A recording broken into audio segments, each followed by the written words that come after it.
Hello and welcome to Restore 2022.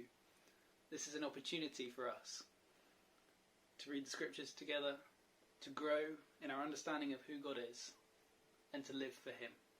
And so in Exodus 25, God asked Moses to collect an unspecified offering.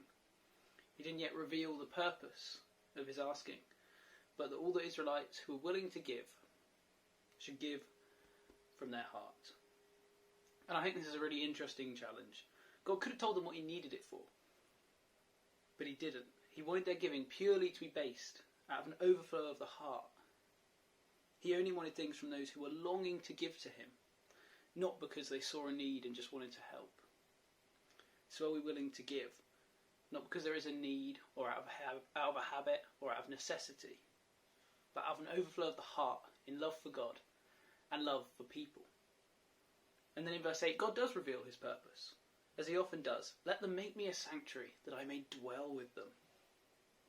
God longs to be with his people. God longs for you to spend every second of your life in his presence. And this tabernacle, as Paul said, was a shadow of heavenly things, foreshadowing Christ, who later tabernacled among us, that God may be in us and with us always. Then God begins to describe to Moses what this tabernacle will look like, starting with the most important part, the Ark of the Covenant. And there I will meet with you, and there I will speak with you, from above the mercy seat. It is the most important part because God's purpose for this tabernacle is to dwell with them. In the Ark were the Ten Commandments, covered by the mercy seat, with blood on it. God saw the sin from his position, looking down, covered by the mercy seat with the blood on it. God saw the sin covered by the atonement as he looked down. But this was all pointing to Jesus, who was both himself both the mercy seat and the Lamb, both the place of redemption and the means, so that when God meets with us, we are covered by his complete atonement. We then have the description of how to build the table for the showbread, the lampstand, and in chapter 26, the tabernacle itself. Tables in the east symbolise fellowship. So this table for showbread spoke of the opportunity for constant fellowship with God, as the bread was to be always before him. We are always feasting with him. In 1 Corinthians 1, verse 9, it says that you have been called for fellowship with Jesus.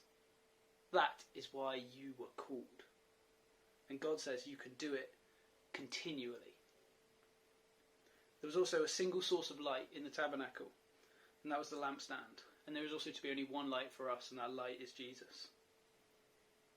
Not only that, but the repeated mention of almond blossoms here again point to Jesus, as they are the first to bring forth fruit and the first to blossom, the first fruits. And in fact, Jesus Christ has been raised from the dead, the first fruits of those who have fallen asleep. Finally, the tabernacle itself was to have the most heavenly interior, covered in amazing colours and in gold. But the outside, as we see in verse 6, was to be covered in goat's hair. From the outside, it was not appealing. The heavenly interior was completely covered up. And Jesus, when he tabernacled among us, it was said that he had no beauty or majesty as to attract us to him, and nothing in his appearance that we should desire him. And that's in Isaiah 53. But it is also true that we see the only way into the heavenly interior is through that single door. And Jesus says, I am that door. So come to Jesus and let him bring you into that heavenly interior where he is your light and you can have continual fellowship with him. Thank you.